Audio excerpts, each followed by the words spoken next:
Welcome back to the Focus Sessions, Africa's online aviation safety TV show. We are broadcasting every 2 months on this frequency. My name is Tom Kok and I'm the director of the Aviassist Foundation. The Aviassist Foundation has been promoting aviation safety in Africa since 1995.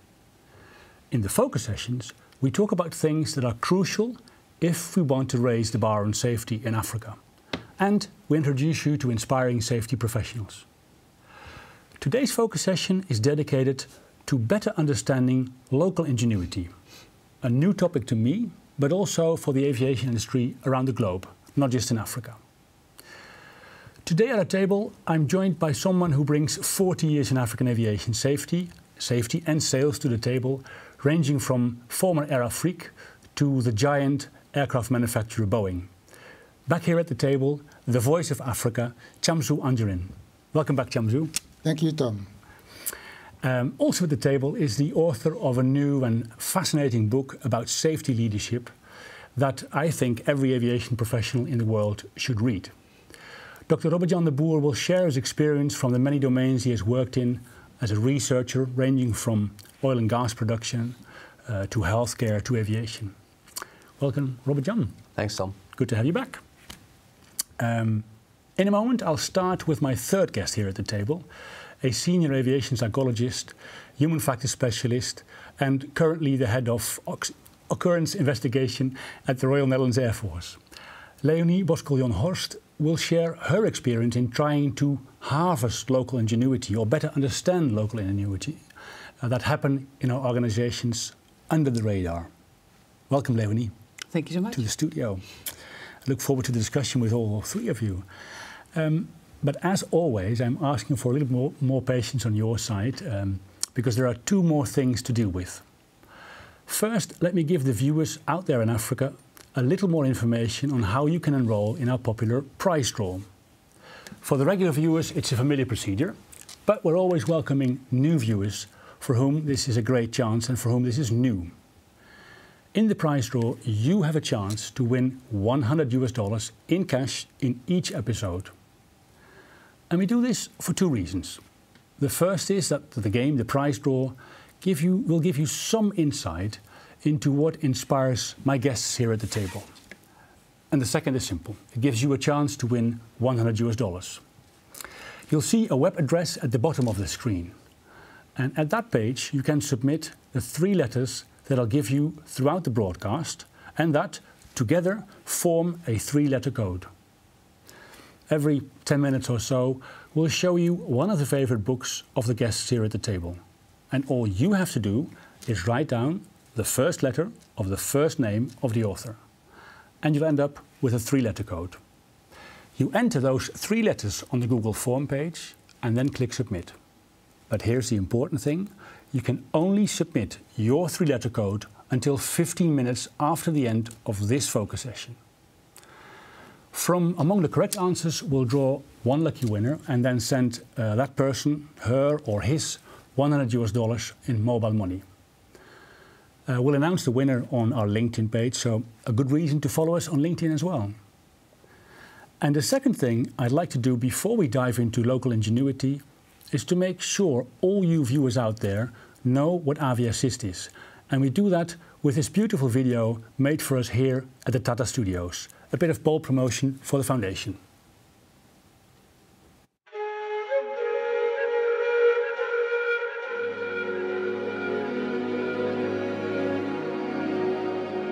Africa, a continent on the rise. Africa is the world's second biggest air transport growth market, and there is a lot to do. Africa is in the process of giving the continental aviation industry a place on the world map, on all fronts. This requires unprecedented efforts, even more so in a post-COVID-19 recovery. It means eliminating a backlog, but also respecting sustainability and CO2 emissions, building safety on the ground and in the air with technical and operational training. More than ever, international cooperation is vital to give what is arguably the most important economic link between Africa and the rest of the world, connecting people across the vast distances in Africa. An essential link, and that's why there is Aviassist, Africa and AviAssist. We have been leading, building and supporting safety promotion for the African aviation industry since 1995. Affordable, independent and professional. We stand up for aviation safety in Africa. We change attitudes and produce safety.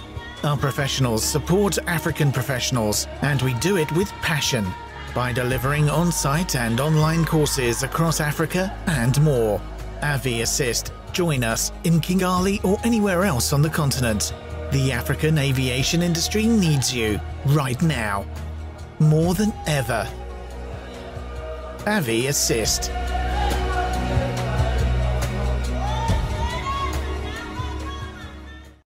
And that brings us to the topic of today, local ingenuity. Leonie, brings me to you. Can you tell us, what is local ingenuity?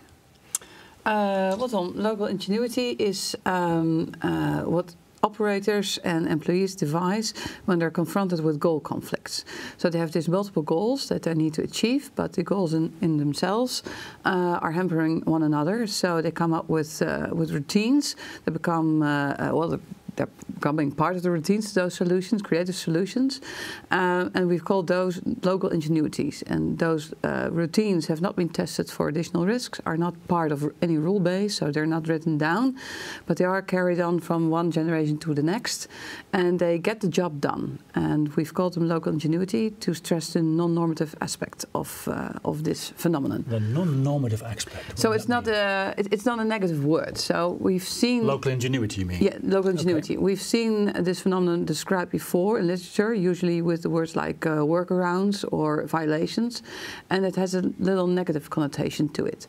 So it's like something that you should not be doing, but we stress that local ingenuity is actually very positive because it gets the job done when in fact the situation itself doesn't seem that work will be able to get done because of the goal conflicts that employees experience. Tell me a bit more about those goal conflicts. So what could these two goals be, for example?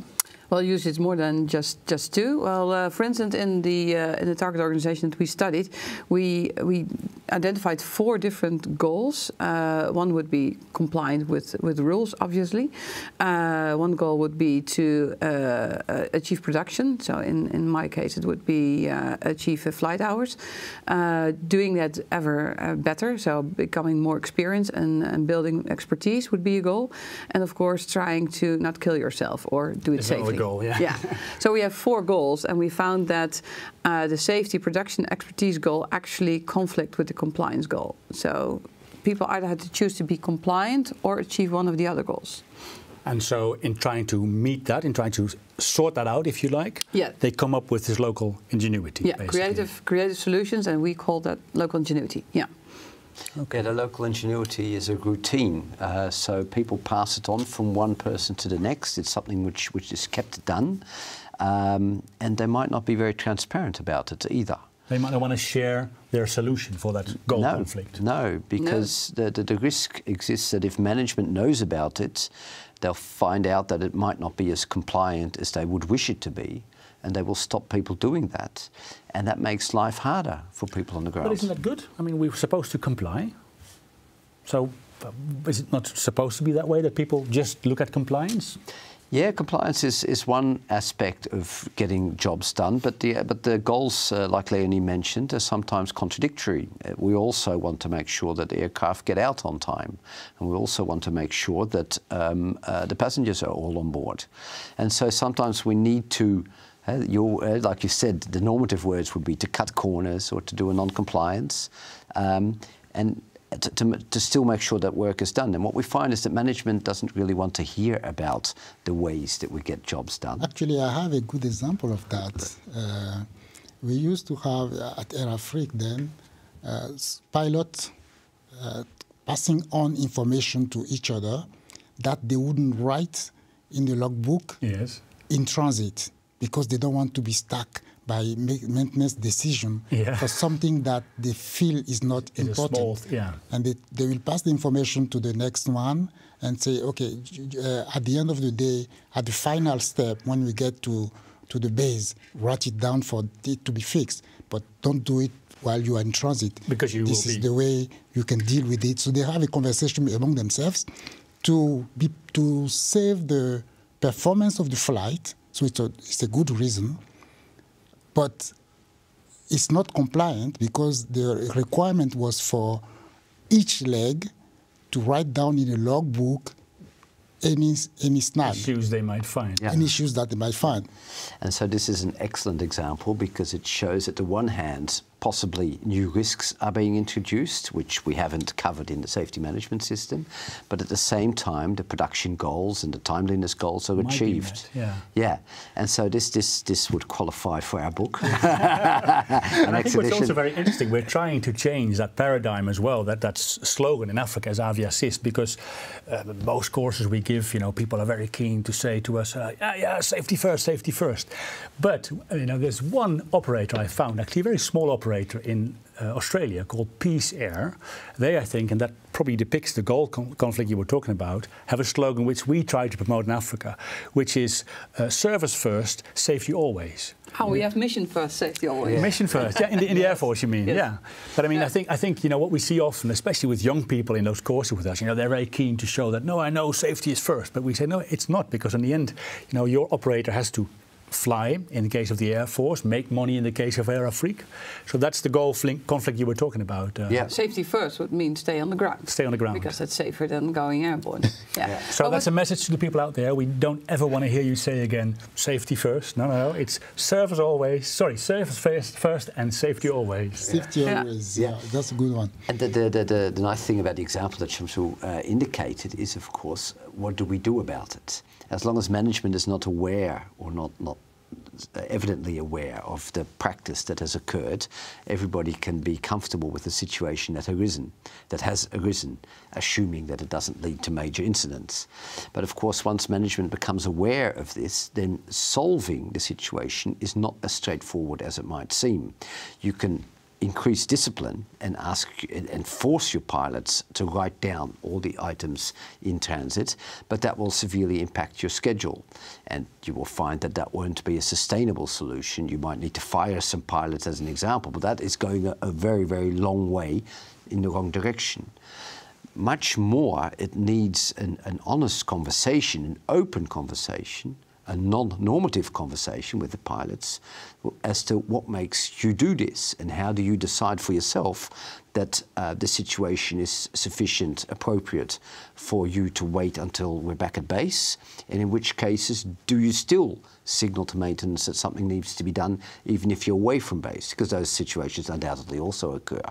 And what you see is that what seemed to be a very simple rule actually is too simple for the complexity of operations. The situation, yeah, and it's tiring for management to have to delve into the nasty details of such a situation. But hell, that's what they're being paid for. So I think we should ask them to do so. So based on your research then, Robert, in the book you wrote, is local ingenuity good? I mean, should we be happy with, let's say, lots of local ingenuity going on in your company? The challenge is, I think it's intermediate stage. So we have organizations that are very much focused on compliance, and we know that that's not good because it drives all sorts of local ingenuity or other solutions underground. It drives safety reports underground. So that's not what we want. But in the end, we don't want local ingenuity everywhere either. We want to make sure that there is creativity, that people think about the way that work is done and that different goal conflicts are being solved, that the goal conflicts are made explicit. But it's a transient situation. Transient situation. Yeah. That's an academic word. Running by me a normal Mickey Mouse language. Temporary. Temporary. A temporary one which we want to first of all, support and facilitate and grow, but then when the local ingenuity becomes apparent, we also want to manage each case of that local ingenuity to get it to understand what the challenges are that our people are facing, and to then make sure that that we help them cope with that, rather than leaving them for their own means, which was the example, as you indicated, Shamsu. Yeah. But what we do not want is to come up with a whole new rule set based on local ingenuity. Okay. Because you said the word best practice, that might indicate that for each local ingenuity that you find in your organization, it is automatically best practice. You make it transparent and you make a new rule about it, and then local ingenuity becomes a rule that you need to be compliant with, and then that might stifle the organization again, because the problem with compliance is that it will never be able to actually I cannot come up with a word, but be able to grasp the dynamics and the complexity of work. So coming up with more rules based on local ingenuity might even add to that complexity. And I think also, like you mentioned earlier, Robert John, local ingenuity has not been risk assessed, so we don't know what the consequences are in that respect. Yep. We have to go to our first book to keep the viewers out there happy with their chance. So this is the Field Guide to Understanding Human Error, by Sidney Dekker. So what's important for the viewers out there is the first letter of the first name, the Sierras, we would say, of course, in aviation. I can't remember who took this book. This is Robert John? Yep. Briefly, why? Yeah, Sidney, a very distinguished safety science, academically renowned, and a good friend. Okay. And this book is a good entry-level book for people to first get acquainted with his thinking. So I very much recommend this book to anyone, to any of the audience that want to get acquainted with Dekker's thinking. Philosophy, yeah. That brings me to you, Chamsu. During the preparations for this focus session, you brought up the challenge with local ingenuity from the viewpoint of compliance-based oversight, which is also something Robert John just mentioned, which is still, I think, quite common in Africa. Why do you think that's a challenge? Why do you think local ingenuity is a bigger challenge in a compliance-based system, perhaps? Well, first of all, local ingenuity is everywhere, and it's good because you can never tap the whole knowledge of a system if you don't allow local ingenuity, both at the design stage, where you learn from past experience, so you incorporate past experience lesson in the design, so that is the way you improve the design, or in operation where it's continuous learning process. So we should encourage local ingenuity. In fact, it's a new word for me. But yeah, it works for me as well. on a concept that is old, but the world is new, and the way it was addressed by my two fellows is very interesting because it's more systematic. Of course, for it to happen, you need an environment that is adapted to that. And if receptive to that. Yes, if you are in a hierarchical environment where people are not encouraged to speak up, then it will be difficult to tap into that local ingenuity because they will not come up easily. They don't want to be transparent. They don't want to be. They are afraid of taking initiative that may turn against them. So yes, we must encourage local ingenuity, but we must create the environment for it to flourish. But at the same time, going back to the point Robert made earlier, of course,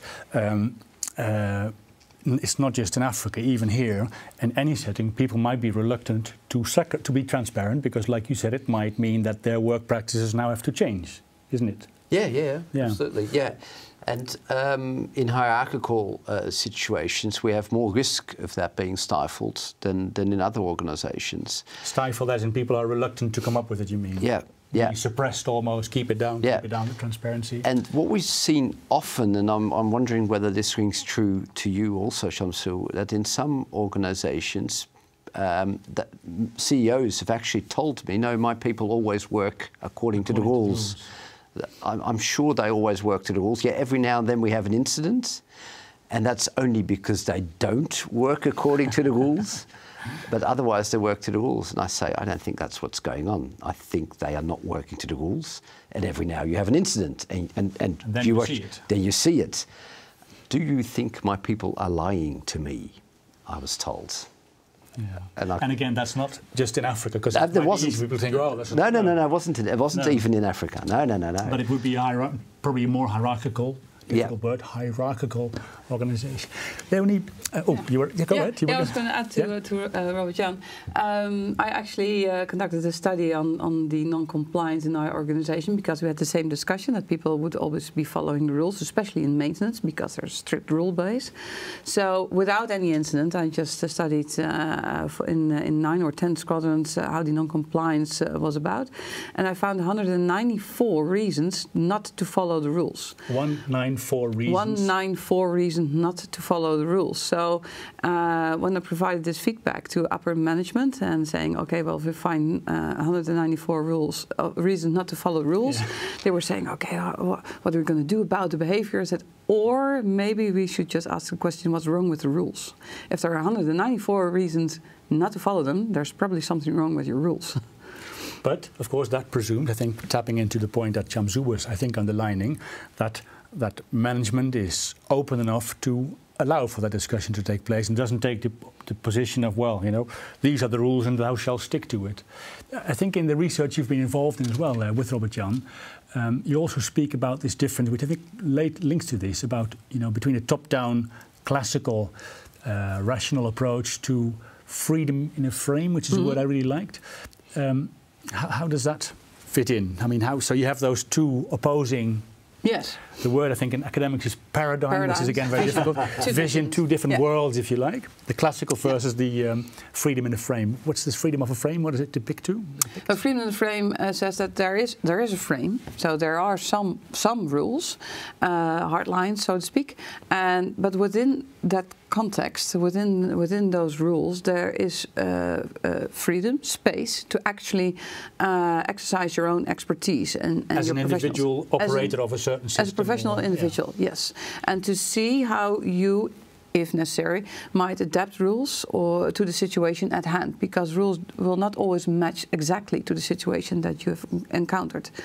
So it gives them some leeway to exercise their own expertise. And what we see is that there's tension with the classical idea, so to speak, because management really thrives with the idea of compliance because it's easier. You can report. There's a rule, thou shalt comply. Yeah, it's just check, and it's very easy. And they have a very busy schedule and a lot of other work to do. But especially operators and those professionals that actually do the job, they really benefit from the freedom in a frame kind of vision. So there's tension. So freedom in a frame, it would look like this. There is a frame with rules, but within that space you have some room to maneuver and try different ways. Yeah, sidelines. So Leonie, is that related to performance-based approach? Depending on how you mean that. I guess you mean in terms that you say, as long as you produce a certain safety result, we don't really care how you get there anyway, as opposed to thou shalt comply? If you focus on the results, yes, and much less on how you get there, then you can operate in the frame because there are rules that are there. But the most important is how do you achieve the result, which is safety. A particular performance level. Yes. If you like. Yes, I think it's related to that, because you can have rules regarding performance goals or maybe even the process, and that still leaves considerable space for the individual to make their own decisions. But there are also rules that are called action rules, and that really specify exactly how you should achieve a certain goal. And for management, action rules are very easy, and you see that accountability really assures that there are a lot of action rules, because if you're accountable as a manager but you're not actually doing the job, it's very hard to trust your employees that they're doing it correctly. Because in the end, it's your career on the line because you're accountable. So they really like action rules, but the action rules actually suffocate the individuals that need to deal with all the different complexities, and dynamics, and goal conflicts, and the situation at hand is far more complex than it is. Because we had a situation in our maintenance organizations at Airafrique time. That's my experience that I have on that, where we used to design job cards for technicians to do a job. It saves time for the technician instead of going through the maintenance manual, the IPC, the drawing, to understand what to do. We do it for him in advance. We prepare everything, and we will do it in an office. Some of us didn't even touch an airplane before. Designing those procedures, those job cards. And most of the time, it happens that the technician would come up and say, "Oh, I found a better way of doing this. You don't need to go through all that step. You can do it this way." And they are right. Either you listen to that and you change the process, or they do it anyway. And you don't. As a bit of local ingenuity. And you don't know. So it's better to have a system where they can come up and tell you, okay, this is a better way of doing this, but the result is okay. We don't challenge the result, but we challenge the way we do it. And if you don't have that environment where people can speak up, they will do it anyway their way until something happens. Then something goes wrong. And that's, of course, a previous, and we can talk about it briefly, a previous episode we dealt with the topic of psychological safety, to make people feel confident that they can share ideas, issues they find, or solutions they found in their own, changing the job card without writing it down, perhaps. So that, I think, that's also something you write about in your book, Robert Jan, the psychological safety. Briefly, for the viewers who didn't see that first episode, you can still see it on YouTube, actually. But what is psychological safety? Psychological safety is an environment within an organization where people are allowed to make mistakes and can therefore speak up and give ideas. Hang on. Allowed to make mistakes? Yeah, so that's an important concept. If you speak up, even in your example, there will be mechanics who have a better idea or think they have a good idea, but it doesn't quite work. We need an environment in which they can say that, and you can honestly say to them, good try, but maybe we should do it this way, not exactly as you say. So calling it a mistake is actually labeling it in a very normative way. So I shouldn't have used that word. But in psychological safety, that discussion can be honest and open and frank. In an environment where there's no psychological safety, people will not speak up, will not come with ideas because they are afraid that they are making a mistake. And if mistakes are severely looked upon, then there's no room for them to ventilate that. And I think, as our human factors instructor Frank Clapp always says, it's idle to think that we'll have systems without errors. As long as there's humans involved and technology, no matter how much money you have as an operator or as an airport, there will always be mistakes. So it's better to allow that and take that into account anyway, which doesn't mean you encourage mistakes, obviously. No, you encourage creativity. And as a result of that, there will be very successful ideas and there'll be less successful ideas. And maybe we shouldn't, like you said, call them mistakes or errors, but just there's some decisions are more... A moment to learn from, basically. That's right.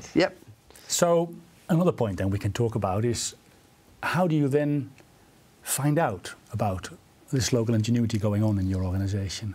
Especially given the point that Chamzu, in the Voice of Africa, was telling us, that maybe in a majority of organizations in Africa, we are compliance-based, we say, listen, and also top-down, hierarchical. How do we start that discussion to hear about this? I mean, we need the psychological safety, but then what kind of questions would you ask, Leonie? Any suggestions? Yeah, absolutely, because it's a very easy conversation actually to conduct. We just ask, I think, 3 questions. So we asked, how do you do your job? Where does it? How do you say it? Where are there any wrinkles between paper and practice? Friction or friction. That was the word. Where's the friction, and how do you deal with the friction? And those 3 questions that gave us, I think, within a couple of days, like 34 scenarios with local ingenuity, and we just stopped because we had so much data that we stopped interviewing people. So but it's once very again, the 3 questions. How are you doing your job? How are you doing your job now? Yes. Show me. Is there any friction between paper and practice, and how do you deal with the friction? How do you solve the friction? Something else that you deal with in the book, indeed. But there's also a separate bow tie talk about that topic. So go out there on our YouTube channel and watch that one. But so those are 3 questions. Now I can imagine in some of the organizations you have worked, you'd come in as a consultant. You know, you go in there and observe these things. But if you look at the reality of some of the viewers in Africa, they may not have that capability, the financial wherewithal, to get a local consultant, even though Chamzu and I agree. We spoke about that this morning. There's so much expertise in Africa, you know, which we have to work much harder at in making available to Africa. But how do we go about that? How do we provide those organizations who don't have the money to get a consultant in? What things could we do? As long as people can speak. Yeah, but being able to vocalize these questions, they can. Somebody might have to ask the question, of course. Well, I think if we're talking to management, we talked about this before as well, that curiosity by management is a good thing. As long as they can be non-normative in their curiosity. Not judgmental. Not judgmental, then I think it's a good first starting point in identifying local ingenuity and generally understanding how work really gets done. And to do that, they need to step beyond the myth that there is 100% or close to 100% compliance in their company. Like we saw in one organisation in Holland and lots of other organisations around the world, it's a myth to think that your organisation is 100% compliant. So you're fooling yourself, basically? Yes. If you say, no, my organisation, Dr. de Boer, there is 100% compliance. I'd love to come around and walk with you and see how that's going. And again, that's not an African thing. It has nothing to do with Africa. That's a global... It's a human thing. A human thing. Yeah. So, Robert, if I can go up to you for a moment, you know, we spoke about this top-down approach on the one hand and this freedom in a frame. We seem, at this table at least, to sort of agree that perhaps moving towards freedom of a frame might help an organization. Are there any steps you can suggest how to move from a classical top-down approach to freedom in a frame, an environment in perhaps where we can learn more about this local ingenuity? Yeah, so there's, we talked about the curiosity of management. We talked about psychological safety. Yeah. It's an area that we're still further studying at the moment in different organizations. There's a lot of lip service going around, so managers saying, oh no, we have all of this. But when it really comes down to it, we are still finding that changing rules to accommodate local ingenuity, respect for what's been achieved, a risk-based approach rather than a compliance-based approach, because they're somewhat contradictory, is still very difficult for many managers to adopt. And it is, like Leonie said, it's a lot more work to understand how work really gets done. As opposed to saying, no, we're all compliant, which is an easy statement to make. Have an audit, trust what comes out of the audits. Yeah. And I believe that it's a management issue. The management that realizes that there is a capital of knowledge in the company should encourage the local ingenuity of the people in that company, and then, so I would say it starts with the management to understand that there is a capital here that will help the company perform better if it comes out, and then organize the people, the system, or the roles or system to allow this emergence of local ingenuity. And if it's not, if it doesn't work, it's certainly a management problem. Yeah. And I think if I go back to the origins, and before I come to our next book, to the origins of Aviassist as well. When we started as Aviassist, when it was a freelance program, we came into one country where they were very open, and the start of it was that the airlines, before IATA had safety audits, that the airlines were considering no longer flying to that country, and that was actually two countries. And the one country said, okay, so we have an issue, what can we do to deal with that issue? And the other country said, no, we don't have an issue, we are compliant, basically. They didn't say 100% compliant, but if you looked at, this is back in the 90s, that first country who was open to to the lessons that were learned and to what was found by the airlines, has then made a major improvement in its safety, meaning those airlines would return or continue operations, whereas the other country struggled for a few years to get past that professional pride or something, you know, to say that. Very, very recognisable. Yep. Time for our second book, Alana Mitchell, Dancing at the Dead Sea.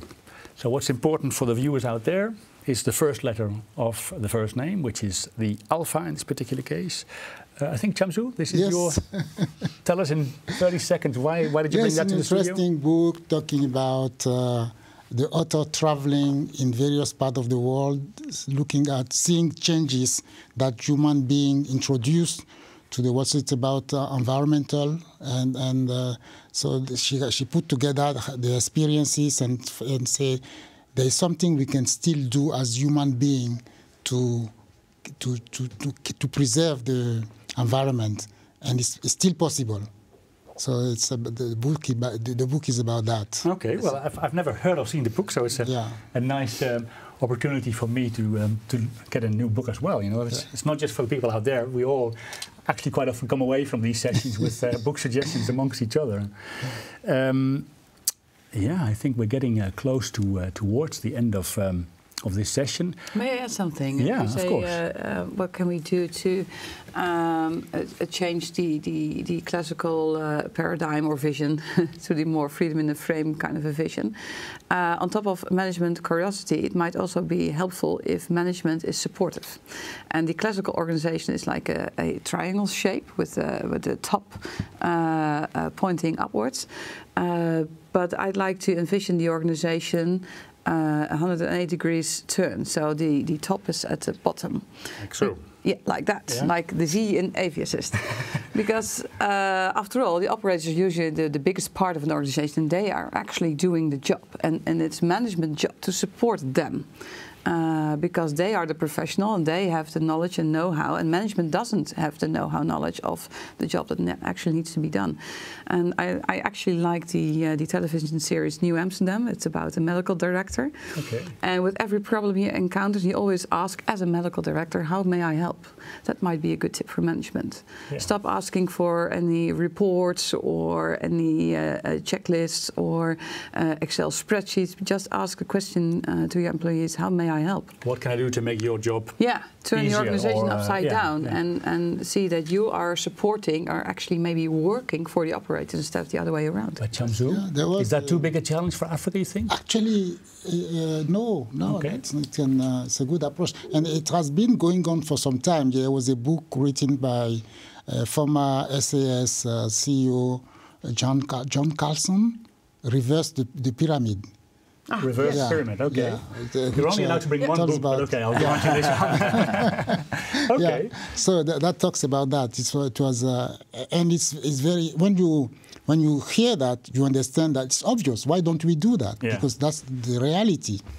And if we talk about bringing it back to safety, safety is about risk management. Yeah. But you need to identify the risks in order to manage it.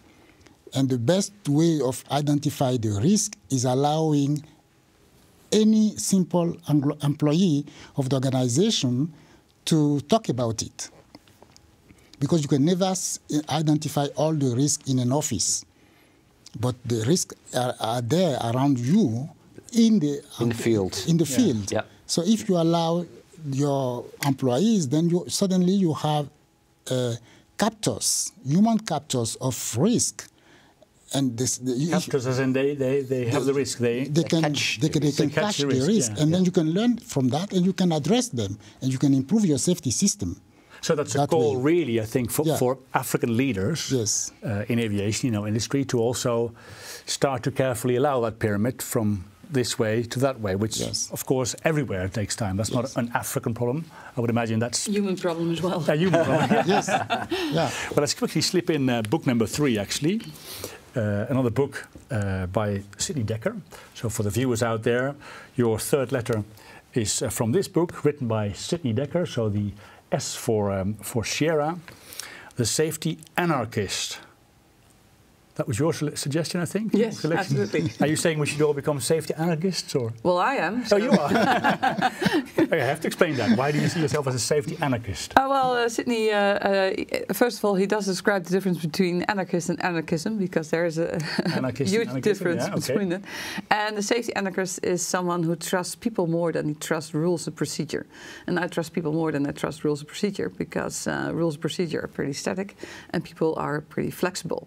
So that's why I'm a safety anarchist. Okay. I think it's very good to become a safety anarchist. And I also chose the book because I think of basically all Sydney's books.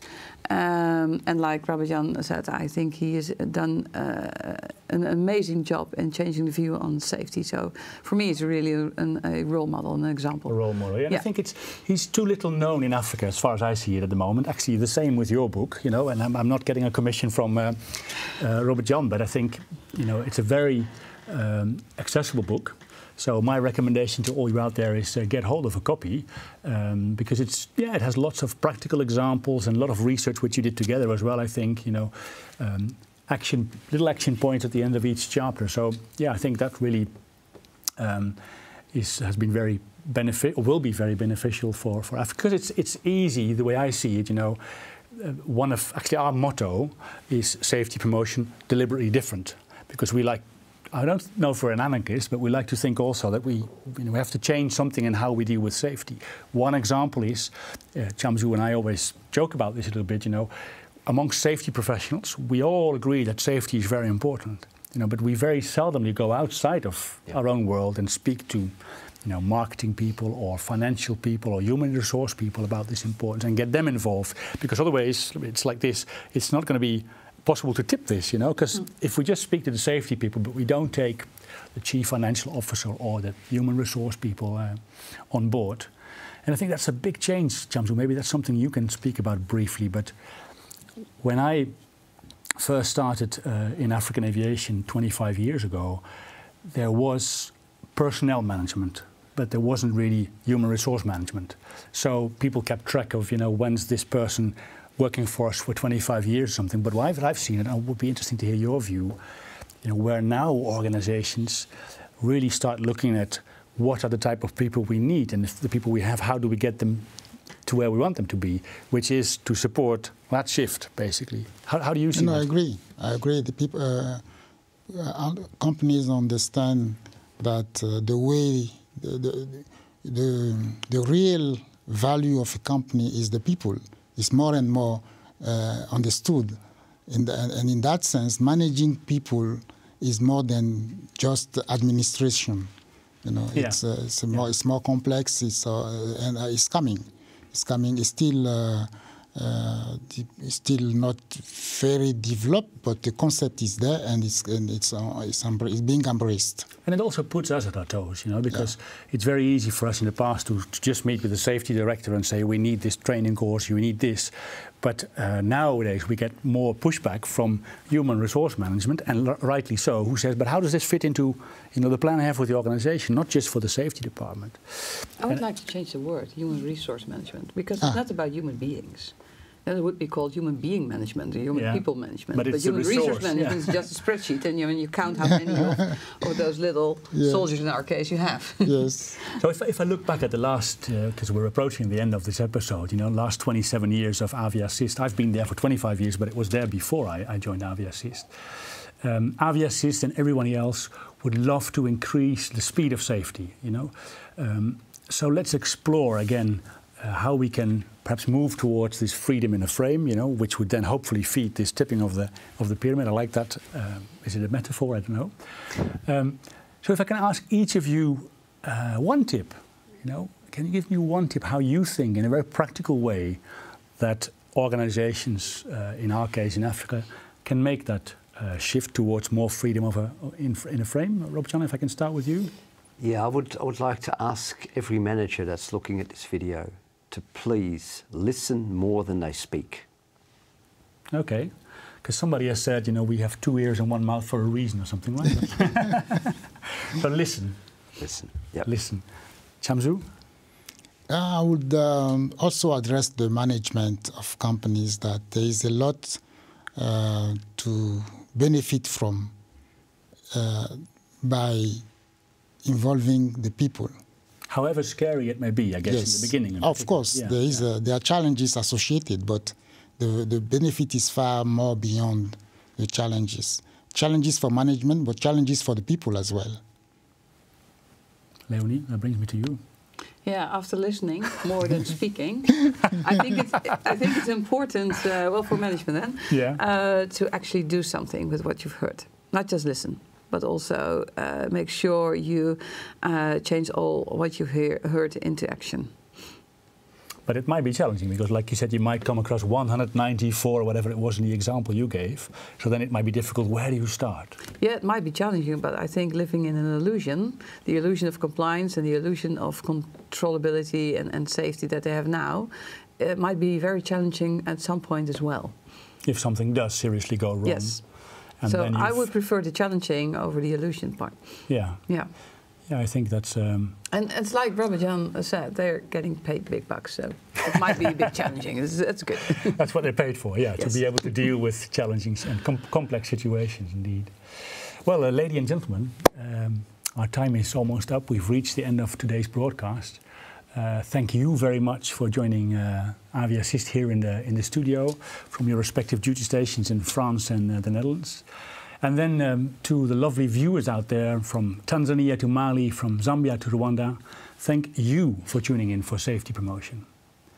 If you enjoyed today's focus session, please be our ambassador. Tell all your friends and all your colleagues about the work of Aviassist. If you want to help us continue these focus sessions, consider becoming a friend of Aviassist. It's only $50 a year, and we'll use your money really wisely because, like I said, we only deploy professional volunteers. Nobody here at the table gets paid for their time. You can go to our web shop, www.aviassist.org/shop, and you can pay in many ways, including mobile money. Another option is come and visit us at our first Aviassist Safety Promotion Center, the Aviassist Safety Promotion Center in Rwanda at the University of Rwanda. Lots of exciting courses coming up later in the year. Or come and visit us at our stand in Abuja, Nigeria on the 13th and 14th of September at Aviation Africa 2023, organized by our partners, Times Aerospace, but you'll find them if you Google Aviation Africa 2023. And please don't forget, only you can target safety. Join us for the next focus session as we continue our mission with you to improve African aviation safety. Same time, same frequency. For now, we say murakoze to our Rwandan viewers and goodbye and thank you to the rest of you. Take care.